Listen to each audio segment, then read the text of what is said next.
Hello everybody and welcome to a brand new Elder Scrolls Online news update video. Today we get patch 5.2.5, the Elder Scrolls Online Dragonhold DLC game pack featuring the Season of the Dragon. Dragonhold introduces not only the new zone of Southern Elsewhere, but also adds 2 new world bosses, 2 delves, and a new dragon hunt areas. Complete with the fearsome Frost and Storm Dragons. We've also added several new collectibles, item sets, achievements, and titles for you to acquire. Now remember, this is patch 5.2.5. This is live, or going live today. So this is actually the release of Dragonhold for PC and Mac.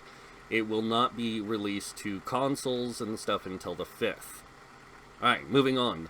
The base game introduces our update activity finder for dungeons and battlegrounds, and also focus heavily on the first part of our performance improvements for ESO with an overhaul of how memory is managed. Along with updating 3-piece item sets, you'll find we've made several improvements to Wardens, Sorcerers, and Dragon Knights in the realm of identity, adjusted some values of damage over time abilities, and more.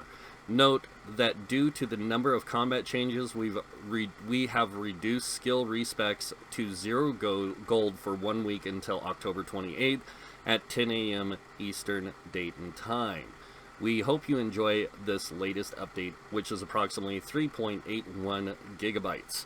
Now, before I get into this whole spiel of the patch notes, I do want to be clear on something. My opinion is objective to my own thoughts and opinions. I am not doing this based on anyone else's thoughts and opinions. These are my own. So let's go ahead and get on to the actual meat of the subject. Dragonhold. So first we get the new Southern Elsewhere zone, which is not as big as I was hoping. I'm not gonna lie, there is a lot of stuff to do here though. Lots of replayable content, lots of repeatable story or side missions and stuff like that. But Southern Elsewhere, a once prestigious and wealthy land built up around the trade routes of the shimmering moonlight waters of the Toefl Sea, is now a mere shadow of its former self. The effects of the I thought it was Canarthian flu. Whatever. Still lingers throughout the province, even an event that decimated most of the populace and left it and the land ruthless lawlessness, filled with slaves and slavers and pirates. Now scorched lands, burnt buildings, and ruins of an era long past cover the region of Palatine, leaving the civilians with little hope for the future. Yet the problem of old pale in comparison to the newest threats. The dragons have returned and ravaged the lands with fire and chaos. With them, a cult led by a Khajiit dragon priest has emerged and seeks to take advantage of the hopeless and lost. The walled remains of Sin shall offer the only sanction to those who seek Sanctum, but even those protections threaten to give way to the might of the dragons. To give people a chance, an ancient order must be reformed, one that will defend the people and fight to take back the land from the dragons and their cult. You have the courage and might to reform the Dragon Guard. We should have known. Alright, to visit Southern Elsewhere, navigate the DLC tab of the collections menu and accept the Dragon's Lair quest from the Zone DLC section. From here, visit the capital cities of the Alliance, Wayrest, Mournhold, or Eldenroot, and seek out the Bandari Caravan Essential located on your map. The best part of this DLC, I'm not gonna lie, is this Season of the Dragon finale. If you do not own Elsewhere, this is where the people who don't own Elsewhere are going to be really frustrated, because you have to own it in order to do this. So in addition to the DLC, the Season of the Dragon comes to an epic conclusion in Dragonhold. The combined forces of your allies from Northern and Southern Elsewhere must join together and put a stop to Tid's ultimate plan, hundreds of years in the making.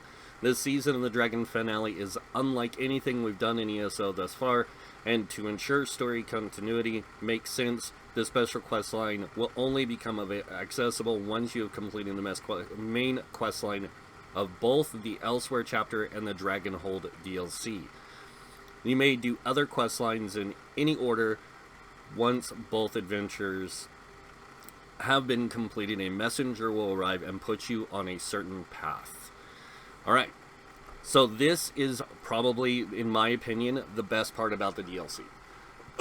And that is because it concludes the season-long story, but it concludes it in a way that people will love. So, and I'm going to leave it at that. Moving on, rebuilding the Dragon Guard Sanctum. Once you have reformed the Dragon Guard and found a base to call home, you can begin to rebuild the Dragon Guard by completing the various quests found within the Sanctum, including both main and daily quests. As you complete these quests, the Dragon Guard will begin to grow with new allies and services appearing within the Sanctum.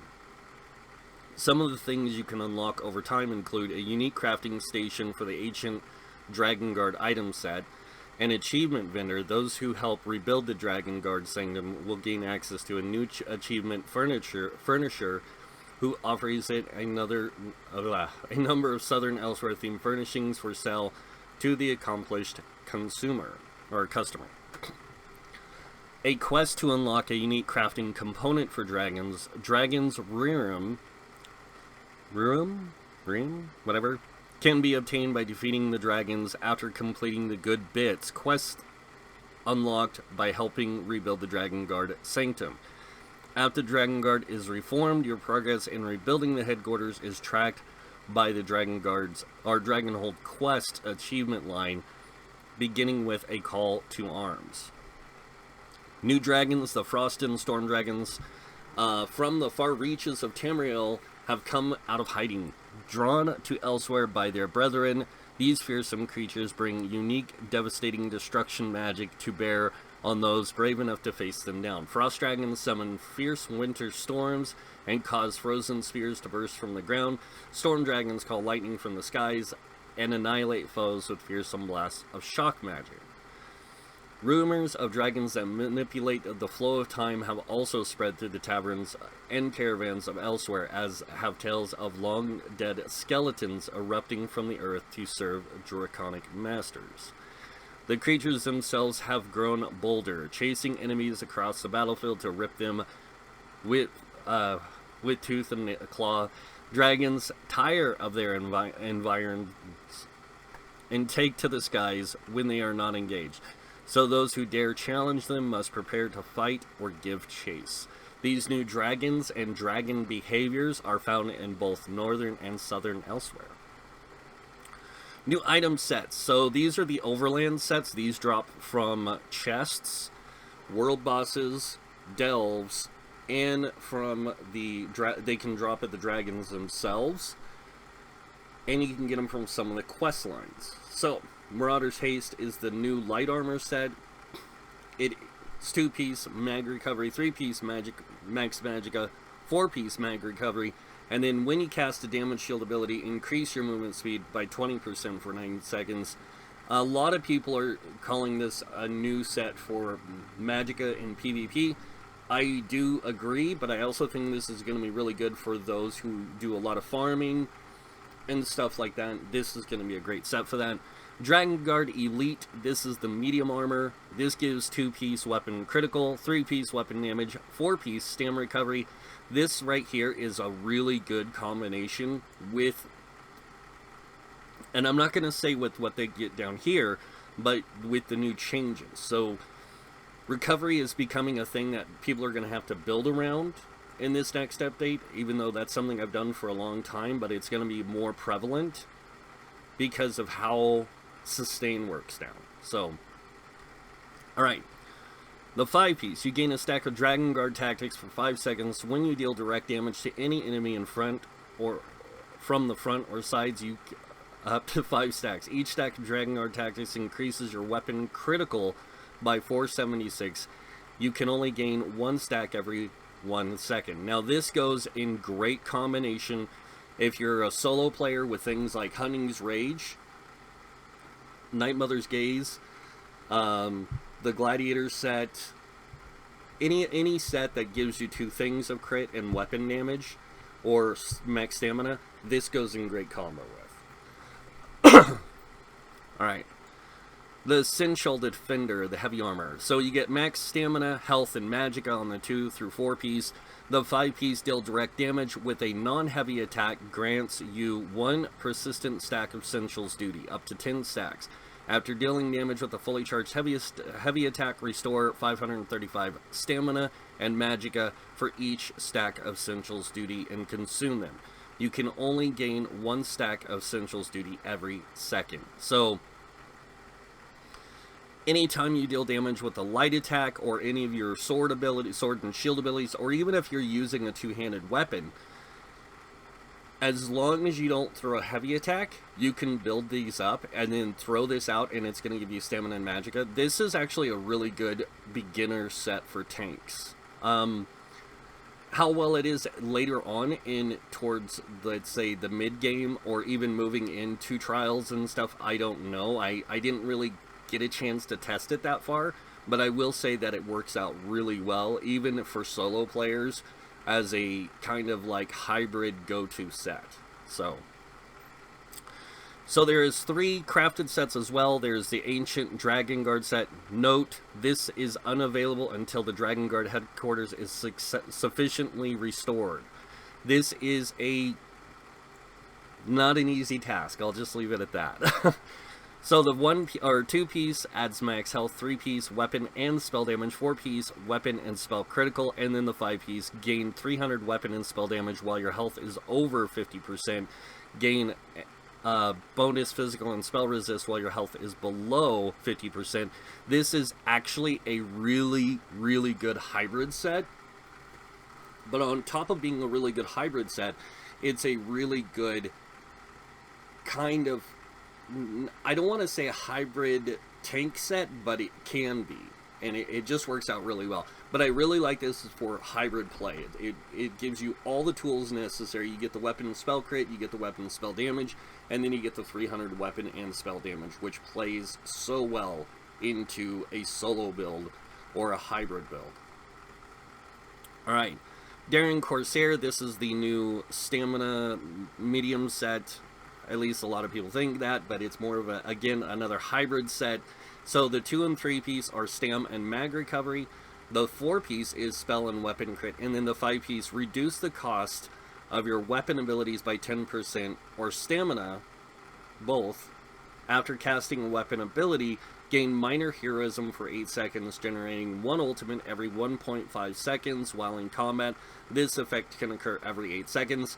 And when it says weapon ability, that means any weapon ability that's used, that's whether it's a staff ability, a bow ability, whatever, anytime you cast one of those, you will get minor heroism for 8 seconds.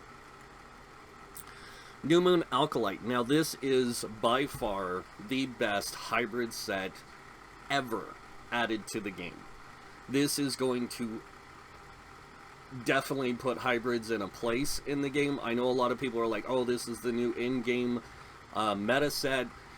No, this is the new in-game hybrid set, because hybrids, this is what we've been waiting for, is something to give us the capability to boost not only spell and weapon critical and our weapon and spell damage, but also our penetration values. Because if you do this in light armor and you use something like Night Mother's Gaze with it, you get physical pin and you get spell pin together. So this gives you a really good combination of that play. On top of that, you get that 481 extra weapon and spell damage, even though it increased the cost of your abilities by 5%. Now, somebody asked me, how can you use this with the new builds when the cost of things are so much higher? Well, look at what you get with this. So technically what you would need to do is on 2 of your jewelry pieces, and this is going to be the downfall of this set, is you will have to run 1 of each recovery. And you will have to put as much into recovery as possible when it comes to CP, so this way you get that effective resource return and resource management. Wood Elves, Wood Elves, Bretons, and Khajiit are gonna be the hybrid races for things like this, because high elf or wood elves get the increased stamina return, Bretons get increased magic returns, Khajiits get both, and so they can really play into that hybridization really well, especially if you use certain traits and stuff with gear.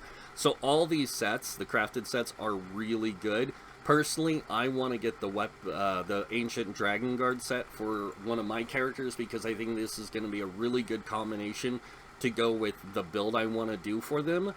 And it'll just play into them a little bit better. So, really excited for that.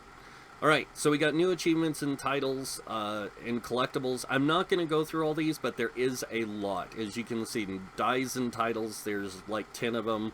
Collectibles, there's probably 6 here. Or there is 6, and I think 1, 2, 3. Okay, there's 8 dies and titles, and 6 collectibles. And then there is new collectible styles and costumes. There's the Toefl Corsair outfit styles. And these outfit styles can be obtained by entering Southern Elsewhere and completing a variety of quests in the zone. And then the Zaji Dragon Guard uniform costume is rewarded by completing the quest Uneasy Alliances. And this is, I think this is the first quest that you do, and you'll be able to get his Dragon Guard outfit.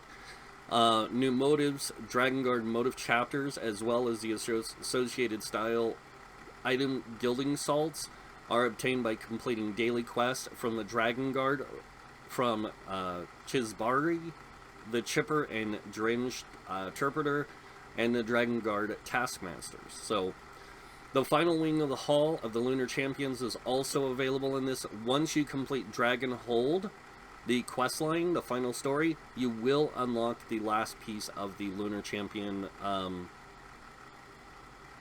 the Khazari Ambitions, and placing the Altar of Ambitions upon the a portal to the Lion's Cradle. So, really, really cool stuff there.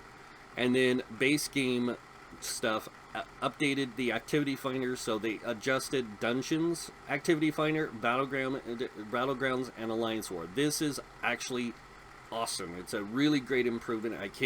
I'm super excited for this, because you shouldn't have too many problems finding groups now. Memory management overhaul. Another really great fix is this will, and you will notice an FPS improvement, like it says.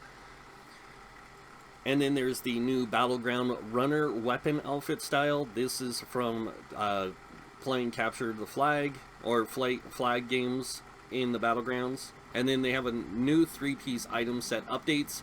So, Agility set got a really good overhaul. Blessing of Panitas got a decent overhaul. I wouldn't say it's a great overhaul, but it's better than what it was, and it's definitely has its place now in PvP. Eagle Eye, another really good set that has changed. This is going to really play in the bow builds, in my opinion, a lot better. And then the Endurance set definitely improved for tank type people who are looking for a way to create tanks. And use the Master Maelstrom, Asylum Sanctorum, and the Black Rose Prison item sets, along with a monster set. This will play really well into those tanks, especially the high recovery. Grace of the Ancients, this is just phenomenal amount of magicka, and if you're looking for a build to where you can use a Maelstrom staff with a Master Staff, or a Black Rose Prison staff, or even the Asylum staff with a pet build, this is the set, okay? Vengeance Leech, it's good. It's more of a resource return set, so it's good, but it's also, yeah, let's just leave it at that. Willpower, great additional changes here, even though a lot of people do point out that this, like, 193 to 206 really isn't much. When you incorporate the amount of magicka you get, also, which is only like 301, the 301 actually makes a huge difference, along with that extra 12 weapon damage. Wrath of the Imperium, another great set for those wanting to use like a Maelstrom staff or something like that, like a 3-piece a 5-piece and monster set plus Master Maelstrom combination, because it's all about building your crit. So this is really good. A lot of people say these sets are okay. They're actually in a really good place. Alliance War campaign updates. So this update, we've opened up a new Cyrodiil campaign, which is a 30-day CP enabled non-alliance locked campaign. Additionally, we have shut down Yulnakaran campaign. Anyone assigned to that campaign at shutdown will receive a free campaign reassignment. In-game account features. So there's some new things that they've done here with this. I'm not even really worried about that stuff. But let's go ahead and move on. New changes to the Necromancer, guys. And for those who are wondering, I wouldn't say it's a bad change. I do like a lot of the changes that they made with the Necromancer. It puts him on a more balanced play level. So the Boneyard from Gravelord increased the base cost of this ability to $49.50. That's going to hurt people, but this is where you're going to want to build a little bit for recovery now. You are going to take a hit in damage, but what's more important? Having really good resource management, or just being able to burst damage and then having to work to get your resources back. This allows you to do a kind of mixing. Now, they did decrease the damage per tick by approximately 20%. Frozen Colossus increased the total duration of major vulnerability to 8 seconds, up from 5. Enemies hit by major vulnerability cannot be affected again for 20 seconds after it applies. And this is basically to prevent people running all Necromancers through the trials and stuff like that. Next, we have Rapid Rot. This increased the damage by this passive by 15%, up from 10%. Reusable parts, they increased the cost reduction from this passive from 25 to 50, up from 12 and 15.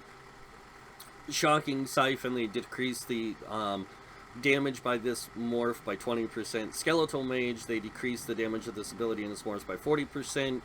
There's been a lot of adjustments here, guys. Bone Tyrant. Bone Goliath Pummeling Goliath fixed an issue where activating the special bash attack from this morph would not turn your character to face direction it was cast in. That's okay, a fix. Disarm, Disdain Harm. This is also a Bone Tyrant thing. They increased the damage reduction from this passive to 15%, up from 10%, and they updated the passive to work more accurately with damage over time. Alright, Sunspire got some kind of adjustments. Not really anything that's going to make it easier, but they definitely did do some adjustments there. And then moving on down here, through all of this stuff here, which is just changes and improvements to everything else. A lot of stuff for Murkmire, like the Black Rose prison stuff, really got some good overall fixes. The Skellbreaker Lair of Marsalek got some changes along with Moongrave. Nothing major, just some minor stuff. And now the big changes are coming when we get further down here to the combat and gameplay. And this is where a lot of people are upset and frustrated, because the devs did a lot of work in the Season of the Dragons to adjust combat and how combat works, and basically to give it a more interesting feel. And I get where people are mad and upset, but the thing is that we don't know, honestly, from even all the testing that we have done, how this is truly going to affect the game until it is on the live service. And I will say this every time. They will never know how all these changes will affect the game until it's on the live service, where they have more evidential effect from the community of people playing the game than just those who get on PTS. Most of the people who get on PTS test DPS rotations to see what's going to be the new thing. They're not on there testing the abilities to make sure they're working as intended or working to better the game. They're just more concerned about their DPS because, oh, everything in this game is a DPS race. Yeah. So take all of that, what you've heard from a lot of naysayers out there, as a grain of salt. In my opinion, these changes need to happen in order to bring the game into a good, balanced area. Now, do I agree with all of them? Not necessarily. Do I think that they were good changes? Not necessarily. Do I think that the changes were necessary? Absolutely. Absolutely. So, in our continuing efforts to improve server performance, we have refactored how sprint functions on the back end and have made some changes to the design. On foot, sprint largely functions the same as it has in the past, though we've decreased the stamina cost of sprinting, which will result in being able to sprint longer. You'll also notice the stamina drain is more fluid in the UI. This is an awesome fix and should have been in the game a long time ago. Like on foot, sprint mounts will now stop sprinting when their stamina is fully depleted. However, we've decreased the stamina cost for mounts to greatly increase both base stamina and base recovery for mounts. This is actually a really good fix. And then we'll be closely monitoring how those changes affect your abilities to traverse Tamriel. I didn't notice a big problem with it. I actually liked it. In efforts to improve performance and visual effects for some players have been updated. These changes focus on which players can see specific parts of a visual effect. So radial sweep, mostly Templar stuff because it's very vibrant. Updated many of the more widely used champion point passives and nodes to handle more efficiently on the server. This is good, and this is an ongoing process, which it says here, will be maintained when the champion point system receives adjustments in the future. Alright, updated the tooltip text for all major and minor buffs and buffs to describe that are what they actually do on the character UI. Thank you. Destroying a siege weapon will no longer proc item sets. That was a good fix. Siege weapons can proc status effect, or that proc status effect will no longer trigger item sets. Stuff that should have been done a long time ago. Continually rotating your camera and character while casting certain abilities will no longer delay the ability from being cast. Fixed an issue where you could resurrect other players while remaining invisible. Arrows will no longer blink in and out of existence as you Bart swap, and stun abilities such as Ruin Prism or Petrify will no longer fail to stun targets that are not currently CC'd or CC immune. They fixed an issue dealing physical poison diseased base damage over time would break stealth. Pets that could not deal, and there's a lot here, guys. Pets that could not deal damage now have received therapy for their anger management and will no longer attempt to pull their owners into combat with nearby enemies unless provoked. Adjusted many knockback abilities to send the target flying faster as they reach that they're in position sooner and can begin taking actions quicker. Adjusted the standards of damage over time abilities to no longer deal approximately 2.5 times the damage of traditional spammable attacks such as Force Shock and Lava Whip, and now deal approximately 1.5 times the damage over time over their duration. Specific changes will be listed in the skills line section. So area of effect damage over time abilities will now once again mirror the damage of single target counterparts instead of dealing approximately 33% less damage. To ensure they do not always beat out their single target counterparts, they will now cost approximately 66% more resources per second to maintain, and their single target counterparts up from 30%. Excuse me. Their standard durations have increased to 10 seconds from 8 seconds as well, and healing over time abilities, both single and no longer adhere to the damage over time standards due to their limited application and accessibility. They have not received any adjustments in this patch, but are being closely monitored.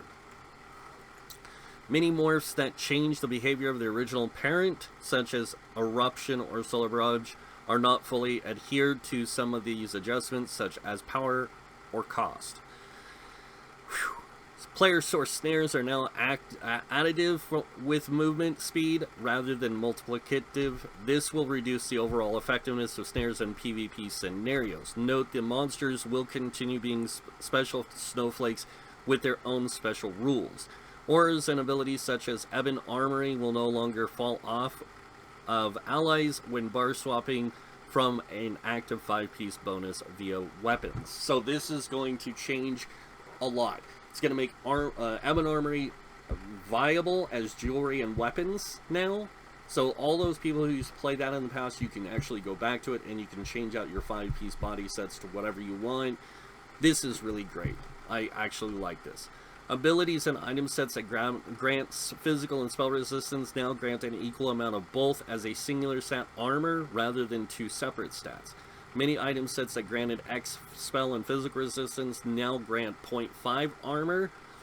This was done to ensure total power remains the same with less variance in these stats. Passives that grant a unique source of 1 have not been adjusted. Major and minor resolve now grant an equal amount of physical and spell resistance, and major and minor ward have been discontinued. So it is now just major and minor resolve. Alright, note that this has yet happened to fracture and breach or forms of penetration. Fixed an issue where a damage type's status effect of damage caused, the targets would fail to apply if they had a damage shield active. Buffs and debuffs diseased. They fixed an issue where the status effect was reporting that it applied major defile when it actually applied minor defile. And then moving on to the class changes, and this is where a lot of people are really upset with things. Again, take a lot of this stuff as a grain of salt. We need to see how it's actually going to affect the live service, not just what people have tested on PTS, the live service. And this is what we need to find out over the next 3 months. So first off, Ardent Flame, Combustion. This passive now has a cooldown in order to help Dragon Knight sustain itself, since it doesn't have a class-based dedicated resource ability such as Dark Exchange or Siphoning Strikes.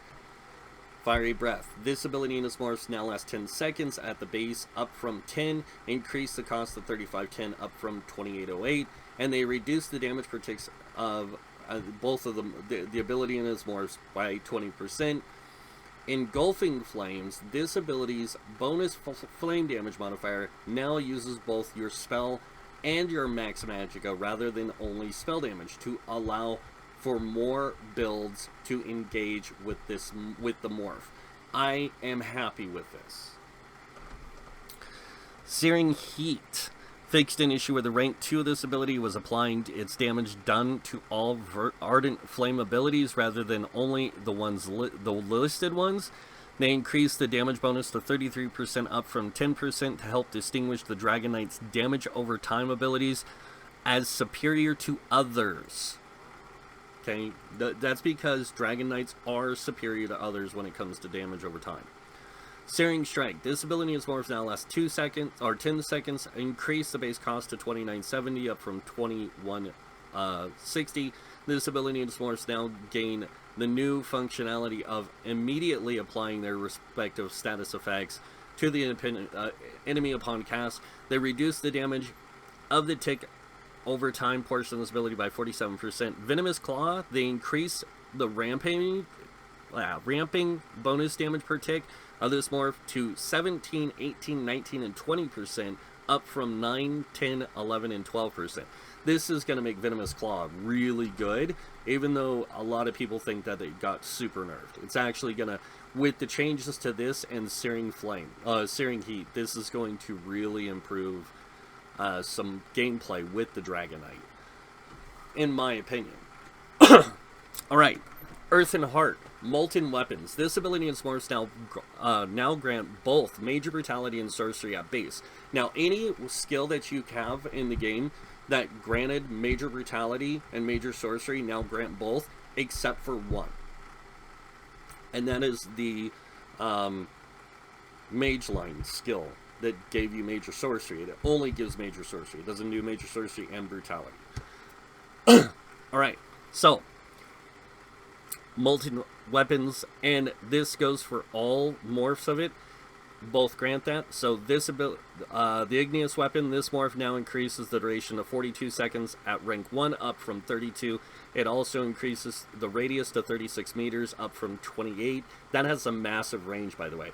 Molten armaments, they fixed numerous issues where the heavy attack damage bonus from this morph was not applying to attacks it previously had, such as restoration stabs or an offhand dual-wield attacks. Now, Molten armaments is going to be one that a lot of people are going to want to use it for more single character play. Igneous weapons is going to be the support skill. This one's going to give you both major brutality, major sorcery, but it's also going to give you minor brutality in it as well. So it's awesome. Stone Fist. Reworked this ability to be a stamina-based spammable attack. It now deals physical damage with a reduced range of 15 meters from 28.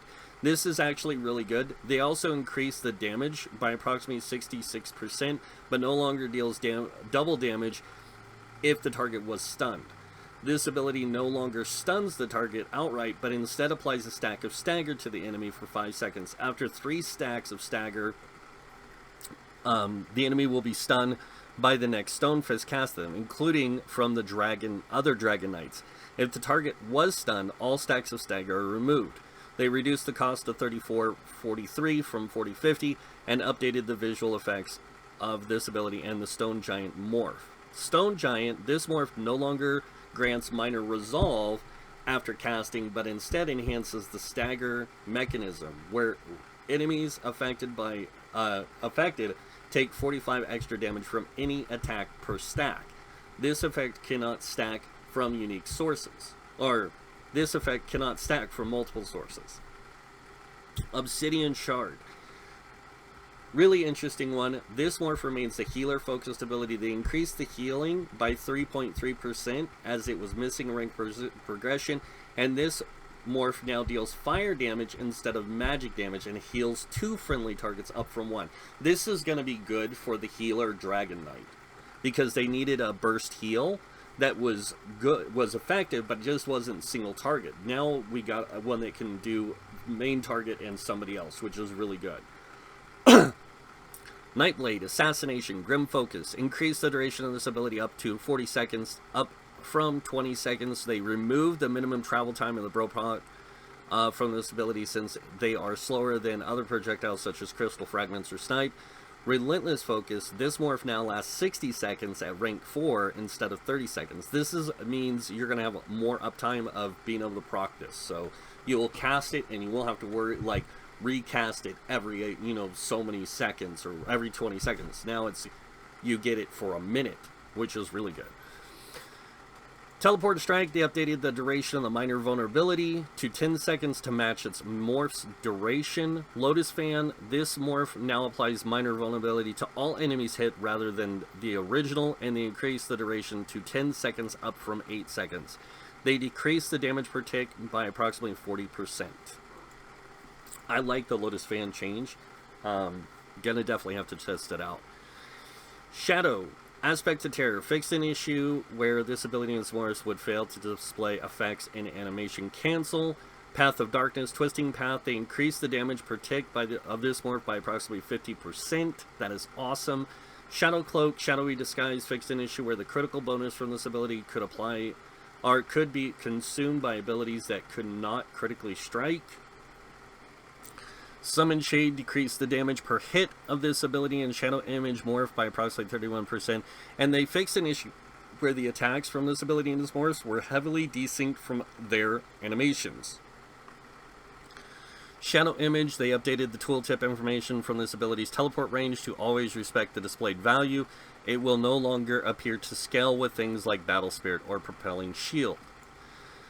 Dark Shade, they increased the damage per hit of the Dark Shade morph by approximately 2%, increased the radius of the area of attack to 6 meters up from 5, and the Shade will now use its area attack on a set timer than having a chance per attack. Veiled Strike, Reduce the base cost of this ability and the concealed weapons morph to 2295 down from 2700 to ensure they stand out more appropriately as melee spammables such as Lava Whip or its morph's surprise attack. Siphoning. Cripple. Decrease the damage per tick of this ability and its morphs by approximately 40%. Drain Power. This ability and its morphs now gain major brutality and sorcery at base power extraction. This morph now also reduces the enemy's spell damage. Alright.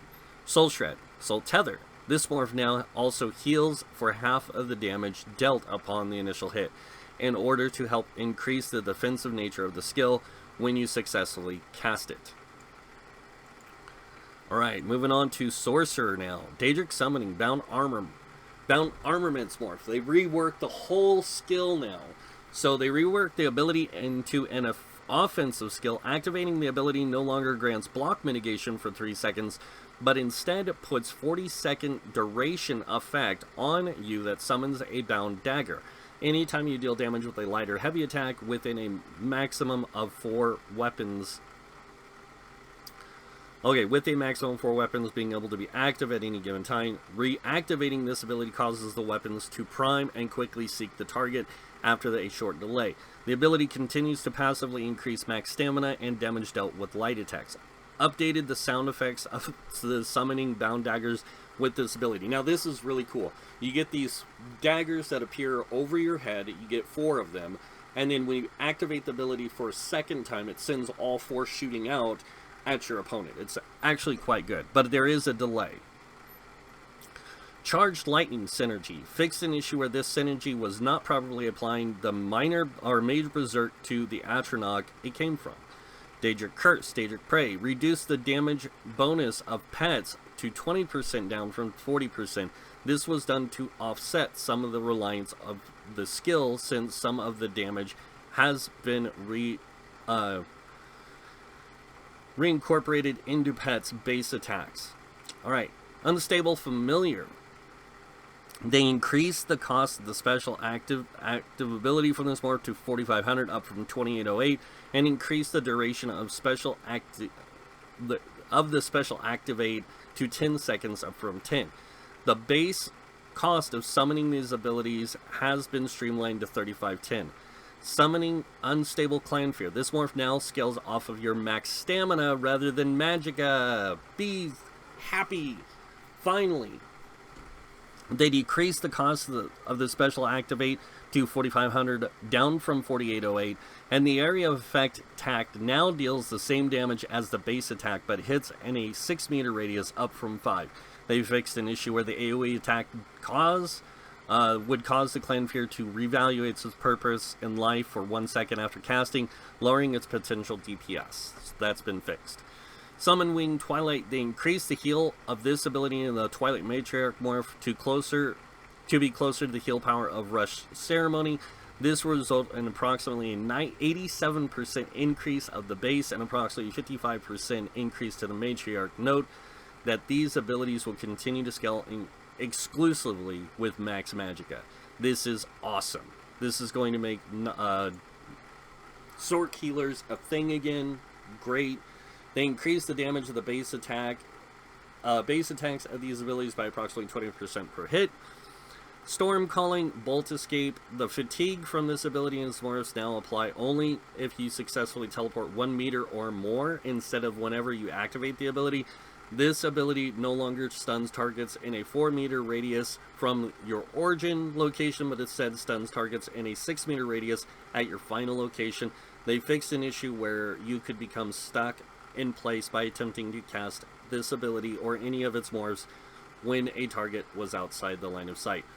Ball Lightning got some changes. This morph now ranks up in a duration of Summon Ball Lightning, which now lasts 3 seconds at rank 4, up from 2. The morph also adds 2 seconds of Snare and Immobilization immunity after teleporting, but no longer stuns enemies at its end location. They fixed an issue where this morph was only absorbing spell-based projectiles rather than any of the, as the tooltip indicates.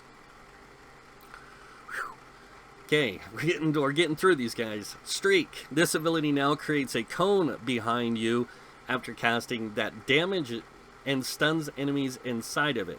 The enemies at your end location and enemies at your end location. The length is now 17 meters with a 40-degree arc rather than 4x15 rectangle. Alright, Lightning Splash. Increase the base duration of this ability to 10 seconds, increase the cost to 950, and they reduce the damage per tick by approximately 20%. Surge. This ability and Morphs now grant major brutality and sorcery at base and beyond. So both of them are back and better than ever. That's not just my opinion. Alright, Templar. Adric Spear, Piercing Javelin. Reduce the range of this ability to 22 meters, down from 28 to ensure it follows the function of other abilities such as Scatter Shock and Fiery Grip. These abilities will now ignore the target's physical and spell resistance to ensure they have a unique auxiliary effect. So Piercing Javelin just became really powerful. Puncturing Strikes. This ability is Morphs now snare the nearest enemy, hit by 40% every time it deals damage, rather than snare the enemy for hit by 70% on the final hit. This ability and its morphs will now properly be considered direct damage attacks rather than a hybrid of direct damage and damage over time. Note that some item sets may still trigger from the attack and will be fixed in a future update. Updated the visual effects of this ability to better sync up with its attacks. Spear Shards. This ability in Morphs now lasts 10 seconds, up from 8. Has a cost of 49.50 over 30 from 30.24, and then they reduce the damage by approximately 30%. Blazing Spear. They increase the initial hit damage by 10%, but decrease the damage over time by approximately 59%. This morph now increases the total damage dealt by 20% compared to the base ability, rather than 10% of just the damage over time. Luminous Shards. They decrease the base cost of this morph to 45.90, down from 49.50. Note that it still continues to decrease in cost based on the rank, down to 43.20 at rank 4. And Luminous Shards is the one that gives back both Magicka and Stamina in its synergy. Dawn's Wraith. Backlash. This ability in Morph's final explosion can now critically strike. Finally. This ability in Morphs will now only store damage dealt from the caster as the ability rather than anyone who hits the affected target. This was done to offset some of the staggering power of the light, and the ability could bring in group situations where low damage builds could apply the ability and generate free real estate from the allies' contribution. Now you have to put in the fervor to get the full power of these abilities. This is primarily saying, hey, if you want to use this ability, you've got to be a DPS. Not, hey, you can be a tank and use this ability, or a healer and use this ability, unless you are doing damage. Like, you can still take advantage of those things, but it's primarily like a support skill for the healer side, or for a support healer, and then a damage skill for the stamina DPS.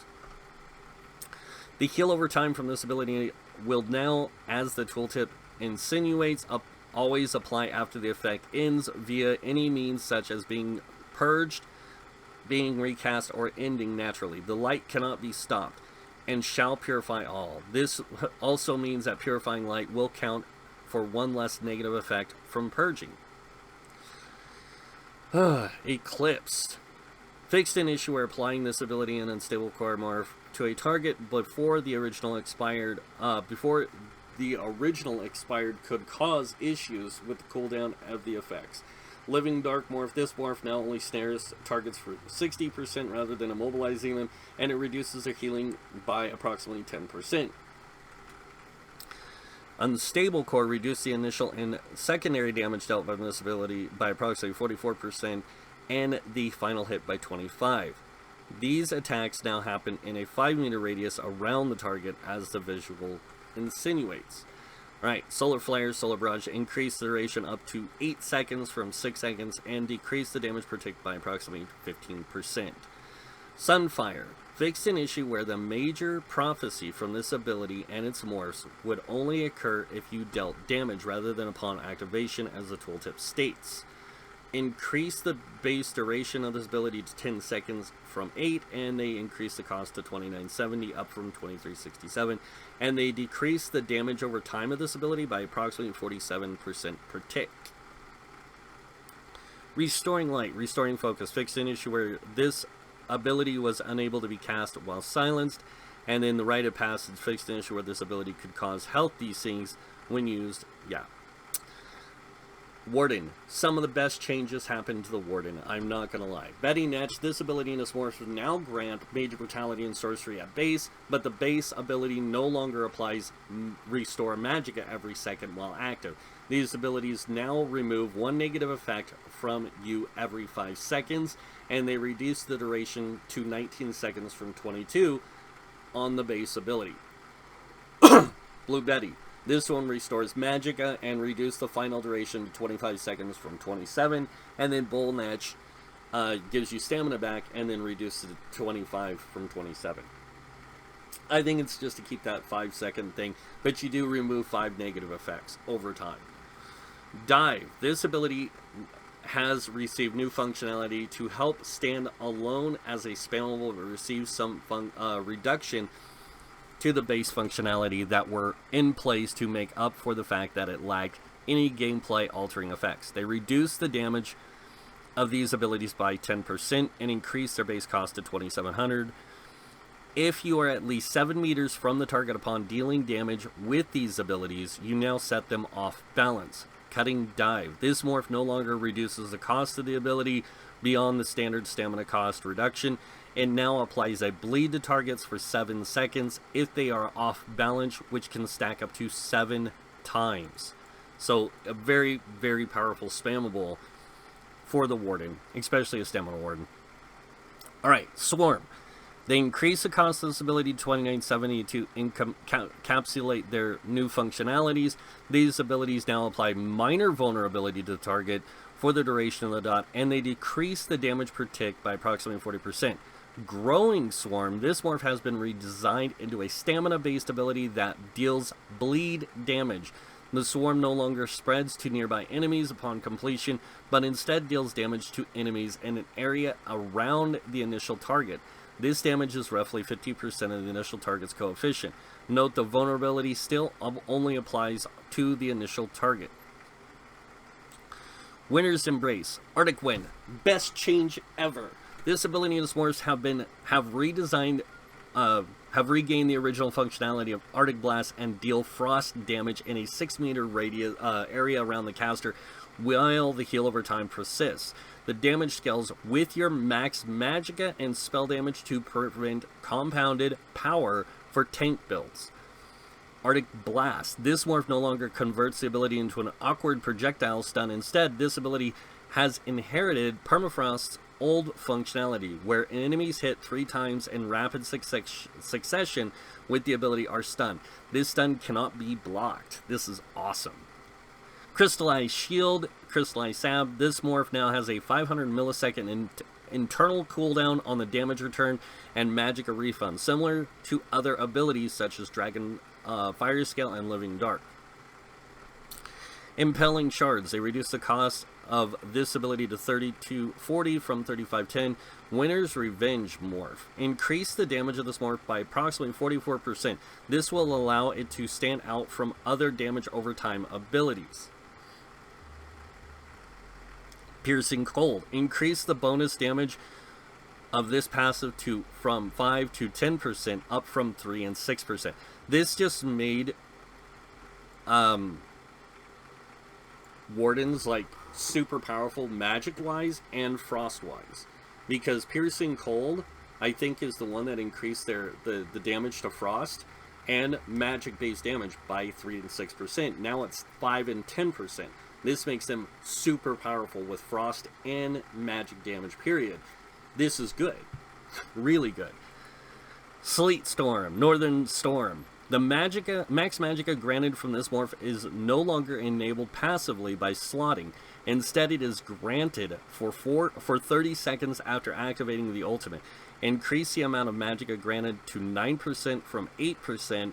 The morph now ranks up to 2% Magicka granted each per rank, up to 15 at rank 1 rather than 1.1% damage per rank. Permafrost. The morph no longer stuns enemies who are hit multiple times by the effect, but instead increase the duration of the ability by 1 second per rank, up to 12 seconds at rank 4. Increase the snare potency to 70%, up from 40, and each tick of damage now applies the chilled status effect to enemies hit. Reduce the damage done this morph by approximately 50% to ensure the morph functions primarily as a utility and defensive morph. I love this change. I'm sorry, I do. Alright, weapon changes. Berserker Strike, Onslaught. This morph now grants penetration equal to 85% of the resistance ignored on the initial hit at rank 1 and 100% at rank 4 rather than 100% at all ranks. Decrease the duration to 5 seconds from 9, and the morph no longer ranks up in duration. They give a just development comment of why, and it's because it's just too OP. Cleave, Carve, reduce the damage per tick by approximately 40%. Critical Charge, Stampede, increase the duration to 10 seconds and reduce the damage per tick by 20%.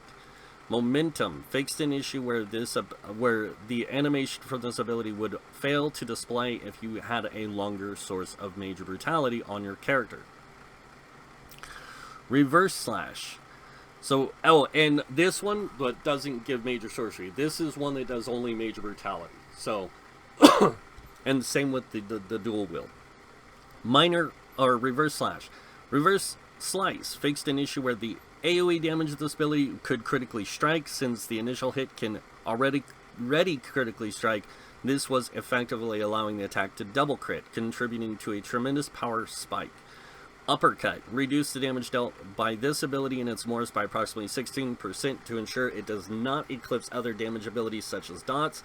And Dizzying Swing, this morph no longer knocks the target back and stuns them, but instead sets them off balance for 7 seconds. Note you can retain the function of the stun if you attempt to heavy attack the target while they are off balance. Alright, so one-handed sword and shield, Puncture, Ransack. They fixed an issue where minor protection granted from this ability was additive rather than multiplicative. Good. Dual Wield Flurry, reduce the damage dealt by this ability and its morphs by approximately 8% to ensure it does not eclipse the damage of dots. Bloodthirst, they fixed an issue where the heal from this ability was not properly increasing by 1% of the damage dealt per rank. And then Twin Slashes, they decrease the damage per tick this ability by approximately 50%. And Blood Craze, the healing of this morph now equals the coefficient of the damage. Blade Cloak, increase the duration to 10 seconds, increase the cost, reduce the damage per tick by 18%. And Quick Cloak, this morph now also offers cost reduction, taking the base cost to $37.80. Bow, Poison Arrow, decrease the damage by 50%, Poison Injection. The execute from this morph now applies to the entire skill rather than only the damage over time. Rapid Fire, Ballista, updated the tooltip of this ability to show its true range to prevent confusion in areas where you could increase your range yet fail to actually increase the range of the ability. Scatter Shot, Draining Shot. This morph no longer knocks back the target hit, but instead reduces their movement speed by 60% for 3 seconds. That's good. Alright, Volley. Increase the base cost of this ability to 4,500, and the tooltip now properly mentions their true duration. Destruction Staff, Ancient Knowledge, fixed an issue where this passive was not properly working with specific pets. Destructive Touch, decrease the damage per tick and the ability of Destructive Reach Mark by approximately 50%. And Wall of Elements, they increase the duration to 10 seconds. This is awesome. They did increase the cost of $950, which kind of sucks, but I'm okay with that. And they reduced the damage per tick by approximately 18%. Whew. Soul Magic, Soul Trap. This ability and its morphs will no longer fill soul gems if the target affected was a target dummy or critter. Fixed an issue where the application of these abilities could not be dodged and where each tick of damage could be dodged. Updated the visual effects to better line up with the animation of these abilities. Reduced the damage per tick of this ability and its morphs by 40%. And then Werewolf, Infectious Claw. This ability and its morphs now immediately apply the disease status effect to enemies hit and do not and do disease damage rather than a hybrid of physical and disease damage. They decrease the damage protected of these abilities by approximately 40%. Claws of Life, this morph now heals 100% of the damage caused instead of 50%. This will result in an overall reduction since the base damage has been reduced. Werewolf transformation, they fixed an issue where this ability could persist without meeting the proper requirements. And Werewolf Berserker, they decreased the damage protect of the bleeds applied by the morph by approximately 36%. Alright. Guild stuff. Fighters Guild. Trap Beast, reduce the damage by 50% of the trap. Mages Guild Entropy, this ability and Structured Entropy, morph no longer grant major sorcery. They decrease the damage dealt of all three versions of this ability by 40% and reduce the cost to 2,700 down from 2,970.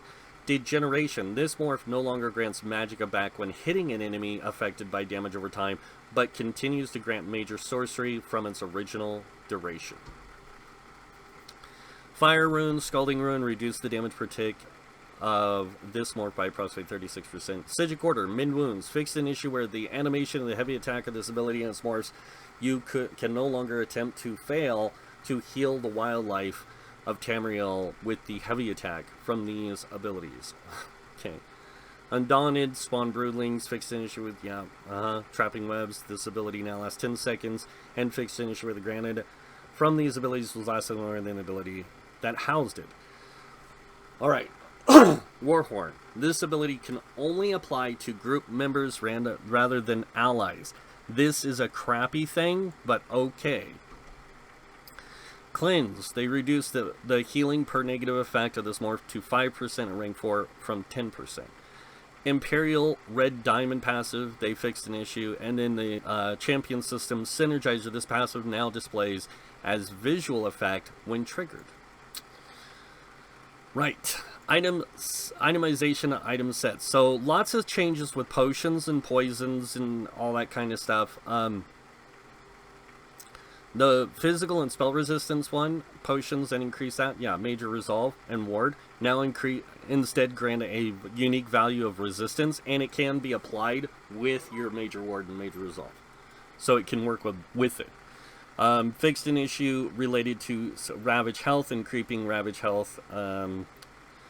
Just mostly like lots of that stuff. Okay, item set changes. There's a lot. Alright. Affliction. Fixed an issue where this item set would not update its tooltip when you had points spent in the Befouled CP node. Azure Blight Reaper enemies can now only have one instance of Blight Seed on them at a time, but multiple players wearing the set can contribute to the stack of Blight Seed debuff. This will prevent situations where two separate stacks of Blight Seeds could be tracked from two separate players, but would conflict with the stack's cooldown and detonation. Barkskin. This set's heal proc now has a visual effect to indicate it has occurred. That is awesome. And Barkskin is a great set, by the way. Battlefield Acrobat fixed an issue where this set was not applying its cost reduction bonus to block or stealth. Blood Moon got a massive increase of 55% of its damage from light attack bonus. It's nuts. And they reduced the cooldown to 15% or 15 seconds, and your light attacks no longer need to be critical damage in order to generate a stack. It's crazy. Blood Drinker increased the damage bonus to 33% up from 20%. That is awesome. Crushing Wall, another really interesting thing there. An issue that was fixed. Deadly Strike increased the damage of this set by 20% from 14. Fortified Brass, they reduced the physical and spell resistant granted from the 5-piece bonus to 3460 from 5170. And that's because everything on there now does a set amount. So you actually wind up getting a lot, you get less resistances out of it, but it's still really powerful. Grand Rejuvenation. This item set will no longer grant 740 stamina to allies hit by the initial heal of Grand Healing or its morphs. Instead, the initial heal of Grand Healing will restore 100 magic and stamina to allies every second for 4 seconds. That's kind of a wonky thing, but hey, anything that does with regeneration, I'm happy with now. Hide of the Werewolf. This set's ultimate gain now has visual effects when it occurs. Mighty Chuden, they fixed the set where stacking other sources of major resolve in some situations. Mighty Glacier fixed an issue. Yeah. Ravager, Scourge Harvester. This is these are fixes I'm not going to worry about, but this is the one that really has a lot of people going, what? So they reduce the amount of stamina restored to 115 per second, down from 500. This set also restores Magicka now per tick. So this set actually becomes a little bit more interesting. I'll just say that. 7th Legion fixed a problem. Spelunker, this set's stamina restore, has a visual effect. Steadfast Hero increased the cooldown of this set 20 seconds up from 10 to reduce some of the staggering power this set had with major protection. Swarm Mother fixed an issue where this set could pull players through terrain. Virulent Shot, whatever. Reduce the range of the requirement to reach the maximum duration of 15 meters from 22 meters, since it needed to be pixel perfect distance to reach. This also allows the set to be engaged with more outside of only playing from maximum range. Alright, some base game changes, art and animation changes. We all know these kind of things always happen. Lots of changes with the monster stuff. And again, guys, I will put all this in the description of the link to this. You guys can go and read through all these other changes. There is a lot. And then the crafting and economy stuff, lots of interesting things here, but nothing that's super bad. Nobody really cares about crown crates and stuff.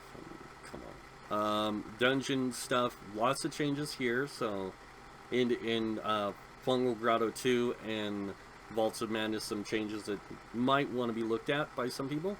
Hellraw Citadel got some changes. And then other than that, yeah, not a whole lot of other things that really, need to be talked about. I mean, some quest changes, some UI stuff. Game plan changes, and there is a list of known issues. While mounted a stick mounts, on stick mounts you will currently move at a regular mount speed. This will be corrected to the intent of on foot speed in the future instrumental patch. Sorry. And then the tutelage of Io Naventus item set will now grant benefits for sprint yet. This will be fixed in a future patch. And then the activity finder. If you receive a group invite during a ready check, the invite will be unresponsive. There's some bugs there, but a lot of this stuff, in my opinion, was like the class stuff. A lot of it was, like I said, my opinion, needed stuff. Too many people were being carried by sets that allowed them to get away with not having to build around the design of the game, which was resource management, and your overall stuff. Like, hey, I'm a stamina DPS, but I don't build for stam recovery at all. I just build for high stamina return and CP. It made no sense. Now people have to start building around this stuff for it to give you reason to use it. And I think that's a good thing. I know a lot of the in-game players will say, well, this is just going to ruin the in-game. It's going to make it so much harder. I don't think it will. I think it'll adjust the in-game to allow for, I won't say so much more as diversity, but as it will for a new required play in the meta stuff. And I don't even want to get into that, because that's just something I just don't want to deal with. Alright, so overall, the one thing I have to say about Dragonhold that is really great is, one, it does it in the story. The culmination of the Dragon Season of the Dragon storyline. It finishes it off.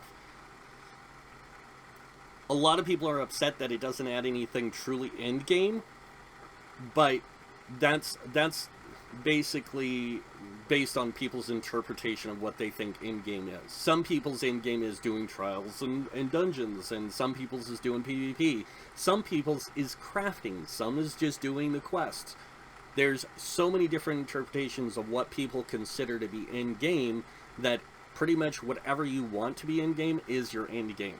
So we can leave it at that. Even fashion shows can be in-game. But I will say this.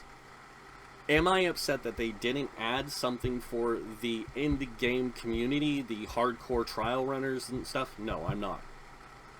Because I think what they tried to do with this is to create a thing that completes the story. Instead of putting things behind, locked behind raids or trials, trials or dungeons, they're like, hey, we're going to give our players an ending. And we're going to do it with this DLC and make this DLC primarily a PvE story-driven, DLC with all these extra features. And I think that's what makes Dragonhold so unique, is it is a PvE experience. It is not an end game like, oh, I play the PvE stuff to get to the this end game experience. I play this to get the experience of the story done, and I get to see the outcome. I understand there's a lot of people out there that don't care for the story, but there's a mass majority that do. Because a lot of us are Elder Scrolls fans. And we play this game because it is an Elder Scrolls game. And it has that Elder Scrolls story content that we like. You don't have to. But we do. So arguing that point is kind of moot. At best. So yeah.